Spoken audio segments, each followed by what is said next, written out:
تاکہ میرا پیغمبر لوگوں کو میرے ڈراوے سنائے، لوگوں کو حق کی مخالفت سے ڈرائے، میری پکڑ اور میرے عذاب کی آفت سے ڈرائے۔ اور دوسرا عظیم مقصد فرمایا کہ ایمان والوں کے لیے تبشیر اور بشارت ہے، جو حق بات کو ماننے والے ہیں، جو حق کو تسلیم کرنے والے ہیں، قرآن و سنت کے مطابق عمل کرنے والے ہیں، ان کو میرا پیغمبر خوشخبریاں سناتا جا، ان کو بشارتیں سناتا جا۔ یہ دو مقصد اللہ کریم نے اپنی کتاب کو نازل کرنے کے بیان فرمائے۔ آج ہم پہلے مقصد کو بیان کریں گے کہ قرآن مقدس کو اللہ کریم نے انذار کے لیے نازل فرمایا تاکہ آپ صلی اللہ علیہ وسلم ان لوگوں کو ڈرائیں جن کی زندگیاں، جن کی معاشرت، جن کے معاملات قرآن و سنت کے خلاف ہو رہے ہیں، جو اللہ رب ذوالجلال کی توحید سے دور بھاگ رہے ہیں، ان کو میرا پیغمبر ڈرائے، ان کو میرا پیغمبر ڈرائے۔ کس چیز سے ڈرائے؟ بأسًا شدیدًا من لدنہ، سخت عذاب سے ڈرائے، دنیا کی بھی سخت پکڑ سے ڈرائے، آخرت کی بھی سخت پکڑ سے ڈرائے۔ اس لیے اللہ کریم نے فرمایا ہم نے اپنے عظیم پیغمبر کے اوپر عظیم کتاب نازل فرمائی۔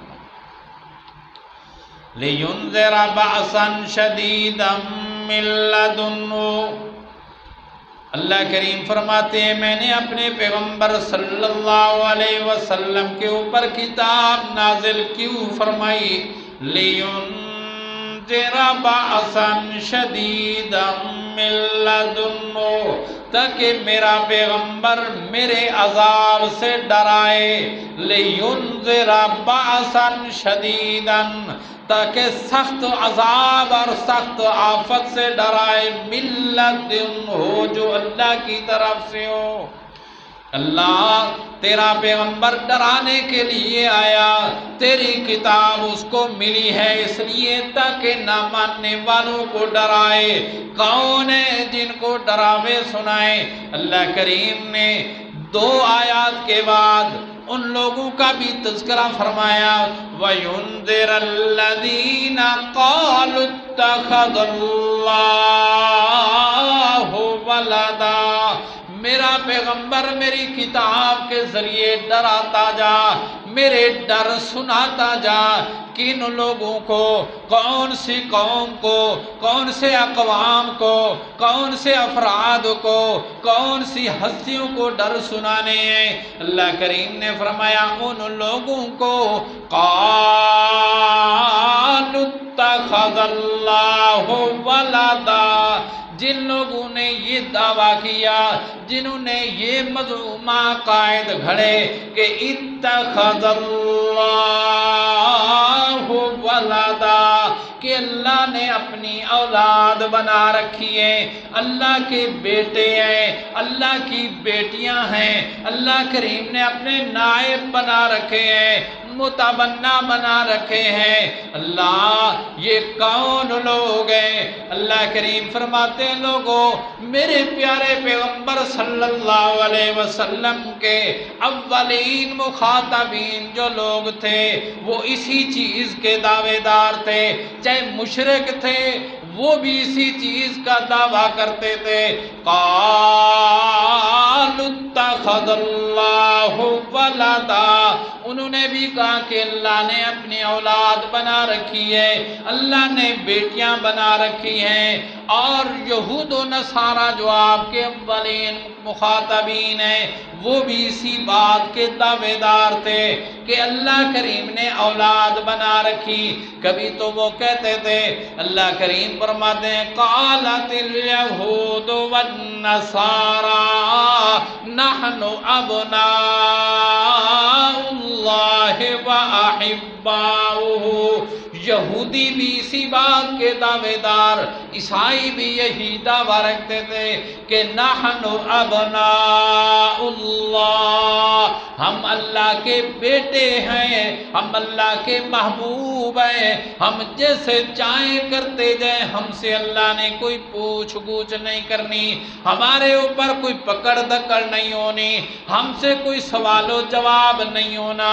اللہ کریم نے فرمایا نہیں نہیں، یہ جو محبت کے دعوے دار، ابنائیت کے دعوے دار ہیں، اللہ کریم فرماتے ہیں نہیں نہیں، ایسا نہیں ہوگا، بلا من کسب سیئۃ وأحاطت به خطیئته فأولئک اصحاب النار۔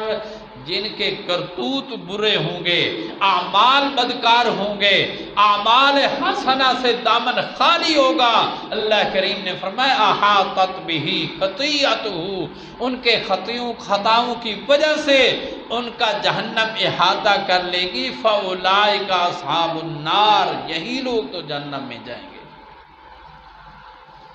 تو یہودی بھی اللہ کریم کی اولاد ہونے کے دعویٰ رکھتے تھے کہ ہم اللہ کے بیٹے ہیں، ہم اللہ کے محبوب ہیں، اور کبھی کبھی انبیاء علیہ السلام کو بھی اللہ کے بیٹے تصور کرتے تھے۔ اللہ کریم نے یہودیوں کا بھی دعویٰ ذکر فرمایا، عیسائیوں کا بھی دعویٰ ذکر فرمایا۔ قالت اليہود عزیر ابن اللہ، اللہ کریم نے فرمایا یہودی کہتے تھے عزیر علیہ السلام اللہ کے بیٹے ہیں، اللہ کے محبوب ہیں، اللہ کے پسندیدہ ہیں۔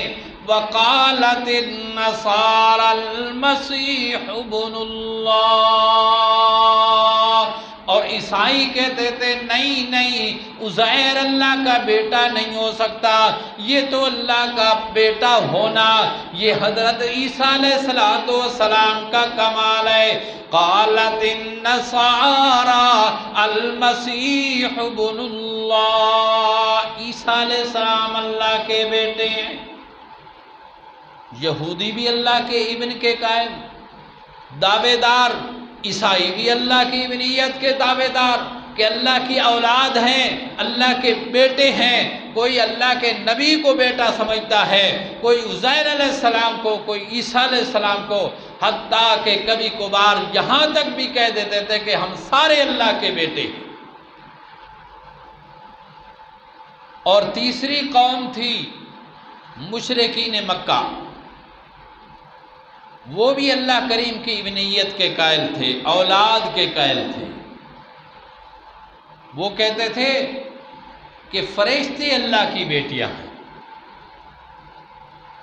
اللہ کریم نے فرمایا وَجَعَلُوا لَهُ مِنْ عِبَادِهِ جُزْءًا وَجَعَلُوا لَهُ مِنْ عِبَادِهِ جُزْءًا، مشرکین اللہ کے بندوں میں سے، یعنی اللہ کی مخلوق فرشتوں میں سے جزءاً اولاد مانتے تھے، بیٹیاں مانتے تھے کہ فرشتے اللہ کی نعوذ باللہ بیٹیاں ہیں۔ پھر ان سے پوچھا جاتا تھا کہ اچھا بیٹیاں تم نے بنا لی، فرشتے بیٹیاں ہو گئے، ٹھیک ہے، پھر بیٹیوں کے لیے، اولاد کے لیے تو بیویاں بھی ضروری ہیں، بیوی ضروری ہے، پھر اللہ کی بیوی نعوذ باللہ کون ہے؟ تو اس وقت وہ یہ گردانتے تھے کہ بھائی یہ جنات کی جو مؤنثے ہیں یہ نعوذ باللہ اللہ کی بیویاں ہیں۔ تو ایسے ایسے دعوے کرتے تھے۔ مشرکین بھی اللہ کی ابنیت کے قائل تھے، اولاد کے قائل تھے، فرشتوں کو اللہ کی بیٹیاں مانتے تھے، اور یہودی عزیر علیہ السلام کو اللہ کا بیٹا مانتے، عیسائی عیسیٰ علیہ السلام کو اللہ کا بیٹا مانتے، حتیٰ کہ کبھی کبھار اپنی ساری قوم کے بارے میں یہود اور عیسائیت یہ دعویٰ کر بیٹھی تھی کہ ہم سارے اللہ کے بیٹے ہیں، نعوذ باللہ۔ پھر یاد رکھنا میرے بھائی اور دوستو، اس ابنائیت سے مراد، بنوت سے مراد، بنتیت سے مراد وہ حقیقی بیٹے اور حقیقی بیٹیاں نہیں تسلیم کرتے تھے۔ بلکہ یہاں اتخاذ ولد ہے۔ قرآن پاک نے بھی کہا اتخذ اللہ ولدا، انہوں نے بنا لیے تھے۔ اور اتخاذ ولد کہتے ہیں متبنہ کو، یعنی اس اولاد کو جو منہ بولے بیٹے ہیں اور محبت کی بنا پر بنائے جاتے ہیں، حقیقتاً وہ بیٹے ہوتے نہیں۔ متبنہ کہتے ہیں مثلا کسی آدمی کی اولاد نہ ہو